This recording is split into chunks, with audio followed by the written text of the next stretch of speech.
बच्चों, बेटा last video में हमने एवरेज पावर डिसिपेशन डिस्कस किया था कि प्योर रेजिस्टिव सर्किट है तो कितना आता है। तो प्योर रेजिस्टिव सर्किट में आपके पास जो एवरेज पावर आएगी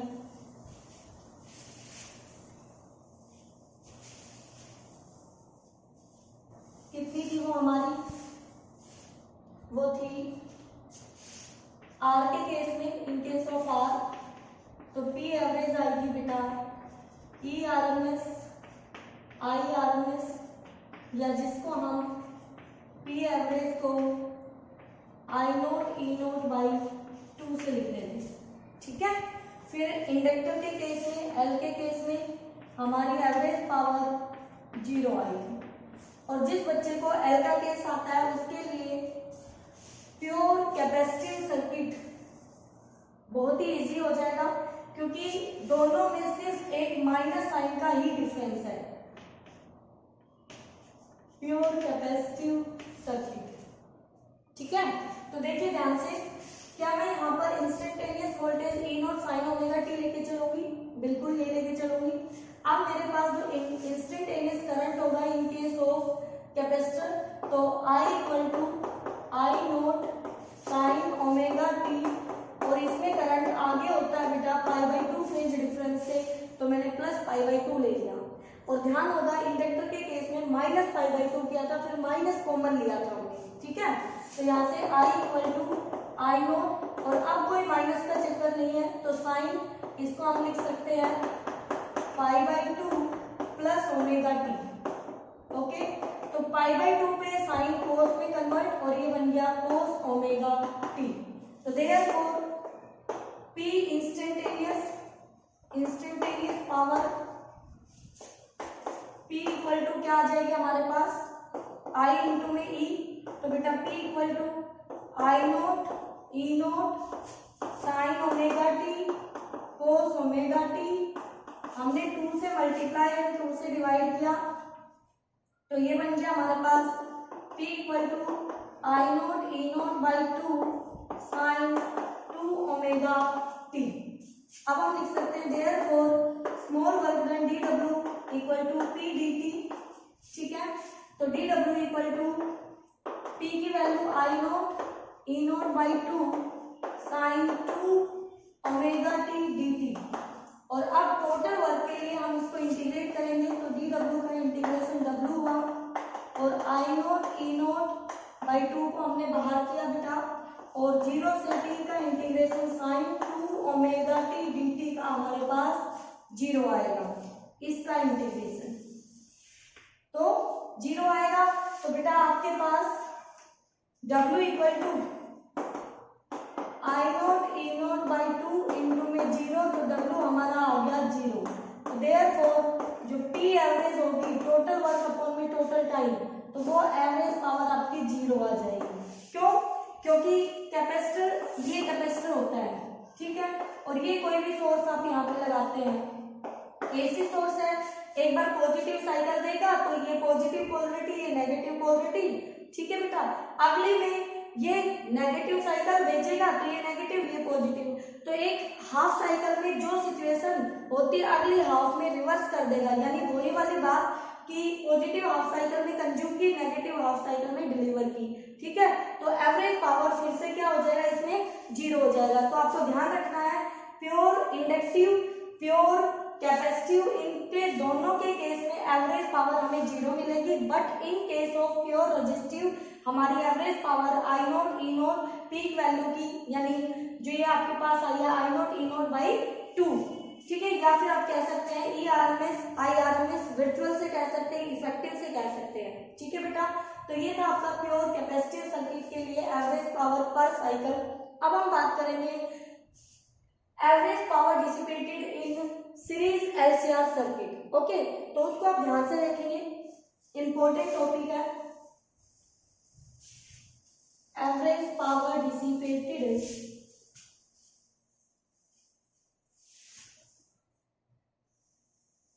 इन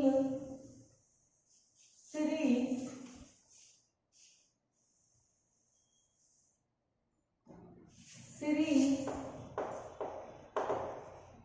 LCR सर्किट, करेक्ट। स्टार्ट।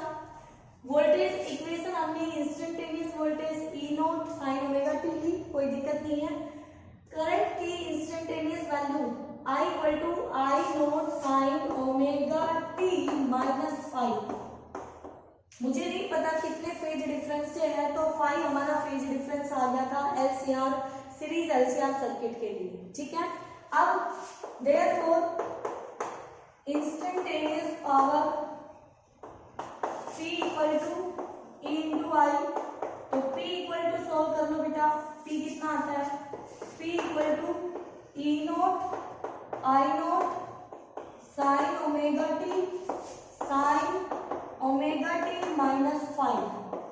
बेटा ये फॉर्मूला बनेगा साइन ए माइनस बी का, साइन ए माइनस बी का, तो वो फॉर्मूला होगा sine A cos B minus cos A sine B. यही फॉर्मूला हम यहाँ पर यूज करेंगे, ठीक है। तो देखिए क्या आ जाएगा, power E note I note sine omega T.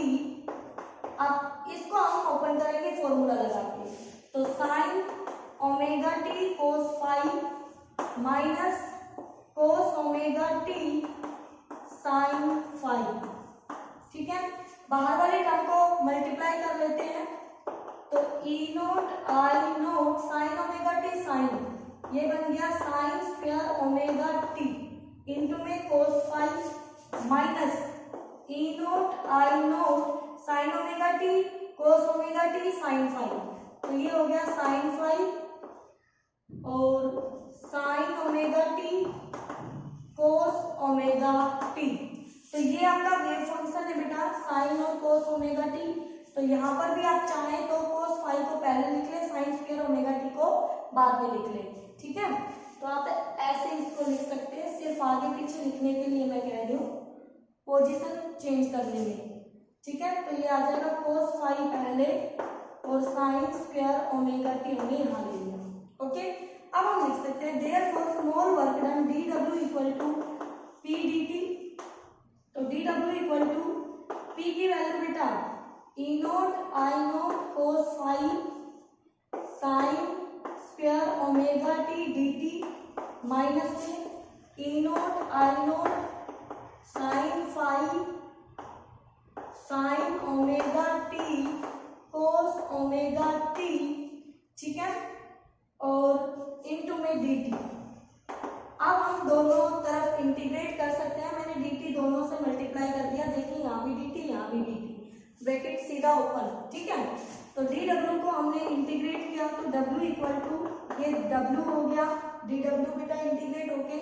अब ध्यान से देखना, यहाँ पर इंटीग्रेशन के अंदर सिर्फ ये वाली टर्म रहेगी, तो ई नोट आई नोट बाहर, कोस 5 बाहर, और अंदर आ गया 0 से t sign square omega T dt, okay. आगे चलिए बेटा, minus E note I note बाहर, साइन 5 बाहर, इंटीग्रेशन के अंदर आएगा sign omega T cos omega T dt 0 से t, ठीक है बेटा। ये फिर से आपका वही फॉर्मूला बनेगा, 2 से मल्टीप्लाई 2 से डिवाइड, तो यहाँ पे साइन 2 ओमेगा टी, तो इसका इंटीग्रेशन फिर से आपके पास 0 होने वाला है बेटा। तो ये वाली टर्म आपकी इक्वल टू 0 हो जाएगी। कैसे, मैं इससे पहले 2 बार बता चुकी हूँ, ठीक है। फिर भी दोबारा साइन 2 ओमेगा टी बनेगा, उसका 0 से t के बीच में इंटीग्रेशन 0 आएगा हमारे पास, ओके। यहाँ पर इसका इंटीग्रेशन हमारा कितना आया था, साइन स्क्वायर ओमेगा टी का t/2 आया था, तो पुट कर दीजिए w equal to E note I note cos 5 t/2, ठीक है। तो देयरफॉर एवरेज पावर क्या हो जाएगी, p average equal to total work upon में टोटल टाइम। तो p एवरेज आ गया, टोटल वर्क आया हमारे पास E note I note cos 5 into में t/2, और टोटल टाइम हमारा एक साइकिल का t है, तो t से t कैंसिल, तो p एवरेज हो गया बच्चों E note I naught by 2 cos 5, again आप इसको अच्छे से देखें तो यहाँ पर ये फिर से ई एवरेज लिखा जा सकता है E R M S I R M S cos five. अब अगर आप इस पर अच्छे से फोकस करते हैं इस फॉर्मूले के ऊपर, तो इसी से ही उन तीनों के लिए आप बता सकते हैं कि एवरेज पावर कितनी होगी। देखिए यहीं से पता चल जाएगा। केस 1 अगर मैं बात करूं, फाई अगर हमारा फेज डिफरेंस π/2 आता है और π/2 हमारा दो केस में आता है, प्योर सी है या प्योर एल है, दोनों में ही π/2 का आता है, एक आगे एक पीछे। तो यहाँ π/2 होते ही आपकी एवरेज पावर क्या हो जाती है, 0। ठीक है। नंबर 2, अगर आपका फेज φ = 0 और वो 0 तभी आता है जब हमारा प्योर आर रजिस्टिव सर्किट होता है, तो उस केस में एवरेज पावर हमारी IRMS ERMS निकल के आती है, जो अभी हमने पढ़ी थी। ठीक है बेटा, तो ये देखिए यहाँ से हमने जो तीनों केस इंडिविजुअल डिस्कस किए थे वो तीनों यहाँ पर आपके स्पेशल केस में बता दिए कि फेज डिफरेंस फाई आपका कितना होता है, तब आपकी एवरेज पावर क्या क्या आती है। ओके, तो बहुत ही इंपॉर्टेंट टॉपिक है, इसको आप अच्छे से पढ़ेंगे, कोई भी डाउट आता है तो आप पूछेंगे। ओके, ठीक है बेटा। और डेरिवेशंस को हमेशा लिख लिख कर करना होगा बेटा। अगर आप रीडिंग लेके छोड़ देते हैं तो एग्जाम में, टेस्ट में कभी भी आप करेक्ट नहीं लिख पाएंगे कंप्लीटली। ठीक है, कहीं ना कहीं आप अटक के खड़े हो जाएंगे। तो आपको कोशिश ये करनी है कि आप अपने डेरिवेशन की प्रैक्टिस लिख लिख कर करें। ठीक है, जब तक आप खुद से एक बार लिखकर नहीं लिखेंगे तब तक कंप्लीटली आपसे एग्जाम में लिखा नहीं जाएगा। ओके बेटा।